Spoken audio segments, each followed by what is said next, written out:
Your daytime radio newspaper with Bernardine Flynn. Hello, friends.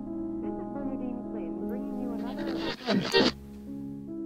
Your daytime radio newspaper.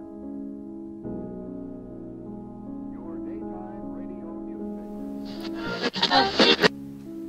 Your daytime radio newspaper with Bernardine Flynn. Hello, friends. This is Bernardine Flynn bringing you another of our news programs, Your Daytime Radio Newspaper. Derwent Kirby is going to tell you...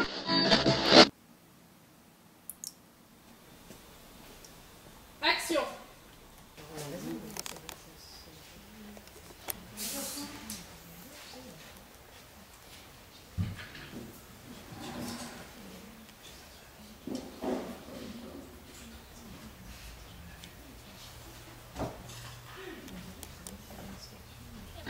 Donc c'est l'histoire d'un dégât des eaux entre deux salles de bain, donc de deux voisines en fait, qui ont des appartements mitoyens.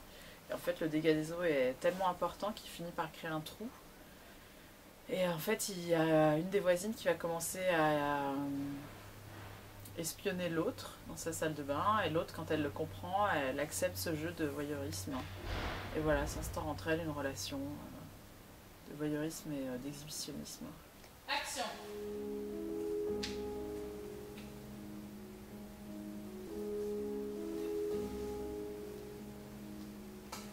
Ok, Émilie, donc il faudrait que tu te retires un petit peu plus tôt ton œil. Mais c'est bien. Alors, mon personnage s'appelle Juliette. Et moi, comme je l'ai construit, pour moi, c'est une femme qui vit un peu dans un monde parallèle, dans le sens où elle joue sa vie. C'est comme une mise en scène. Mais c'est une femme qui est très très seule. Qui est seule. Et comme tout le monde, qui recherche l'amour, quoi. Et de vivre avec quelqu'un et d'avoir une relation. Mais elle s'est mis comme ça une barricade et un peu un mur pour pouvoir affronter la société, en fait. Il y a des personnes comme ça, seules, qui sont malheureuses. Soit il y en a qui s'enterrent chez eux et qui pleurent, ou au contraire, il y en a qui ont besoin de se raconter une histoire et de se mentir pour pouvoir exister et vivre. Et s'ils se retrouvent face à eux réellement, eh ben elle pourrait s'effondrer, cette femme-là. Donc c'est pour ça qu'elle a besoin de tant d'artifices, de se maquiller, de s'habiller de manière attirante, mais vraiment d'en faire un peu des tonnes et des caisses pour pouvoir être remarquée. Action!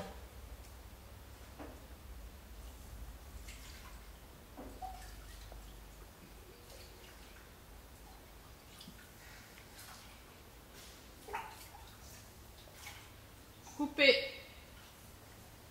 On ne bouge plus rien au cadre. Moi j'ai trouvé que les gens étaient super sympas dans la région Poitou-Charentes et surtout là dans le département. Qu'on a été très très bien accueillis et que tout le monde était vraiment gentil. L'avantage du studio, c'est qu'on peut un peu faire ce qu'on veut avec les décors. L'inconvénient, c'est que les décors sont fragiles quand on n'a pas beaucoup de moyens, que on est un peu en huis clos, que du coup les journées peuvent des fois s'étirer. Et voilà. Je l'enlève tout de suite, le gilet, c'est ça vous préférez?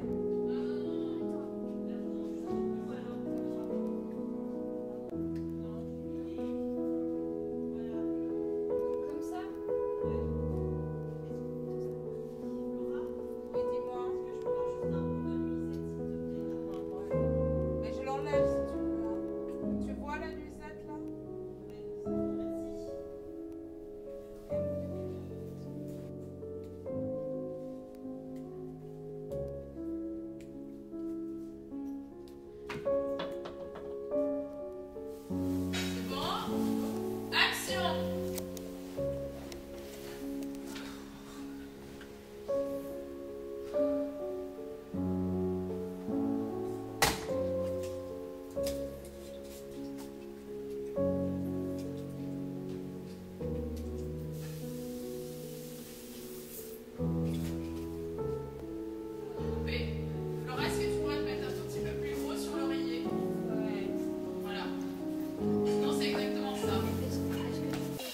En fait, à la base, je ne correspondais pas du tout au personnage. En fait, Caroline a passé beaucoup, elle a fait rencontrer beaucoup de jeunes actrices, ou pas actrices, parce qu'elle cherchait une femme qui faisait XXL. Moi, je fais que du XL, donc c'était pas vraiment le personnage.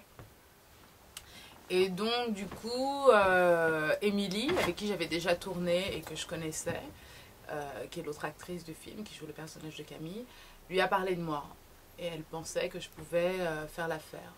Donc, elle m'a envoyé le scénario que j'ai lu. Et en début de semaine, et la semaine d'après, le samedi, moi j'ai rencontré Caroline. Donc j'ai été la voir, je lui ai parlé de son scénario.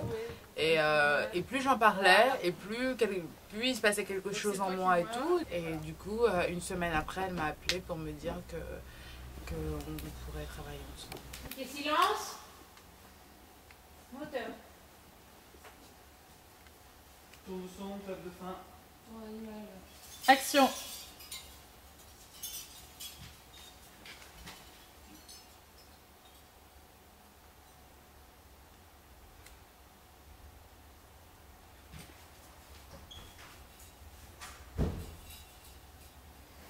Je peux dire en tout cas que pour les décors, je me suis inspirée du travail de Bettina Reims, qui est une photographe, qui a fait un bouquin qui s'appelle Chambre close, que je trouve très très beau.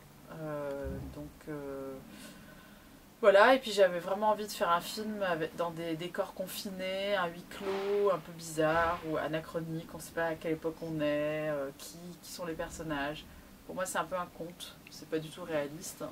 C'est un peu étrange, quoi. Et j'aime beaucoup ce genre d'ambiance bizarre, un peu à la frontière, où on ne sait pas vraiment où on est, quoi. J'avais vraiment envie de faire ça. Voilà, tout simplement. Et voilà. C'est vrai que la région Poitou-Charentes, elle aide beaucoup les courts-métrages. Et donc on a fait un dossier, on a rencontré les responsables au bureau des tournages. Et c'est vrai qu'il y a eu un suivi qui était intéressant sur... ils avaient un fichier de techniciens, ils étaient vraiment à l'écoute des besoins pour ce film.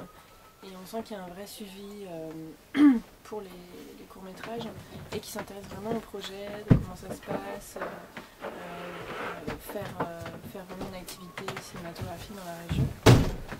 Et ça c'est vrai que pour la production c'est très intéressant et puis c'est bien de sentir qu'on est soutenu dans ce projet. C'est vraiment un soutien financier mais aussi après sur la mise en place du projet et la production du film, trouver les gens.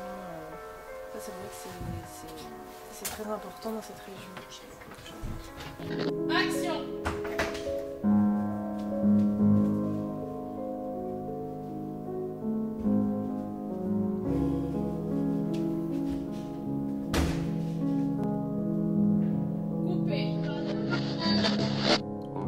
That's all for now. Join us tomorrow for another edition of your daytime radio newspaper.